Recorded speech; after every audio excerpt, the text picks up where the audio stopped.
Then he looked across the room and nodded. It was a miserable office, its green and cream painted walls darkened by age, and the small windows heavily leaded and smeared by sooty rain, so that the electric light had to be on all day. "Never do it on your own doorstep," advised Harry, now that it was too late for advice.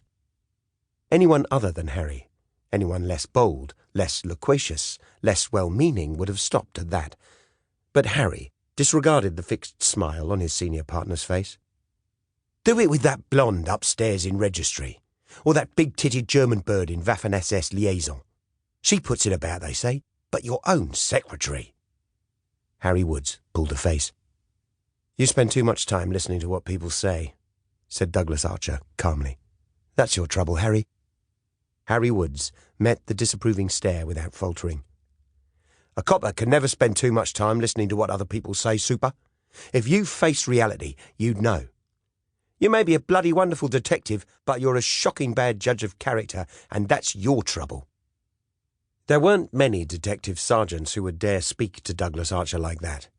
But these two men had known each other ever since 1920, when Harry Woods was a handsome young police constable with a military medal ribbon on his chest and a beat littered with the broken hearts of pretty young housemaids and the hot meat pies of doting cooks, while Douglas Archer was a 9-year-old child, proud to be seen talking to him.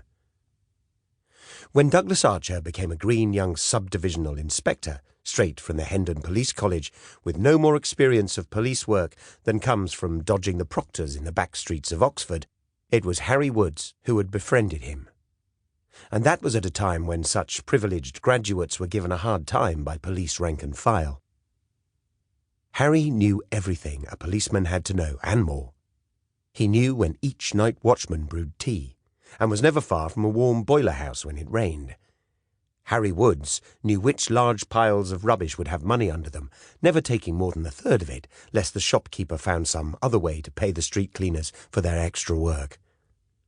But that was a long time ago, before the generosity of the publicans and barmen of London's West End had provided Harry with his ruddy face and expanded his waistline, and before Douglas Archer's persistence got him into CID and then to Scotland Yard's murder squad.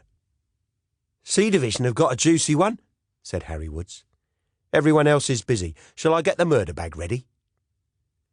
Douglas knew that his sergeant expected him to respond in surprise, and he raised an eyebrow. "How the devil do you know about it?" "A flat in Shepherd Market, crammed with whiskey, coffee, tea and so on, and Luftwaffe petrol coupons lying around on the table. The victim is a well-dressed man, probably a black marketeer." "You think so?" Harry smiled. "Remember that black market gang who killed the warehouse manager in Fulham? They were forging Luftwaffe petrol coupons. This could be the same mob." "Harry, are you going to tell me where all this information comes from, or are you going to solve the crime without getting out of your seat?" "The station sergeant at Savile Row is an old drinking pal. He just phoned me.